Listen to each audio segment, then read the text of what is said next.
ইসলাম আমাদেরকে সেটা করতে বলেছে। ভাইরা আমার, অতএব যদি কোনো পীর সাহেব এরকম ফতোয়া দিয়ে থাকে তাহলে এটা তার বিজনেস, এটা তার কি বিজনেস। সে পীর সাহেব বলতেছে যে আমার মুরিদরা তোমরা এই সমস্ত দুনিয়া টুনিয়া সব ছেড়ে দাও, সবগুলো ছেড়ে দাও, দুনিয়াদারি ছেড়ে দাও, কারণ এটা আমার দরকার। বুঝতে পারছেন?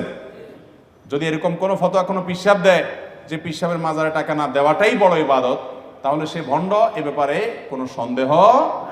আল্লাহ তাআলা দান কোথায় করব আমাদেরকে বলেন নাই? ইন্নামাস সাদাকাতু লিল ফুকারা'i ওয়াল মাসাকিন ওয়াল আমিলিনা আলাইহা ওয়াল মুআল্লাফাতি কুলুবুহুম ওয়া ফির রিকাবি ওয়া ফি সাবিলিল্লাহ ওয়াল গারিমিন। আল্লাহ রাব্বুল আলামিন সাদকার 8টা খাত বলেছেন। গরিব, ফকির, মিসকিন, পথিক, মুসাফির, আল্লাহর রাস্তায় ঋণগ্রস্ত মানুষ, 8টা খাত বলছেন।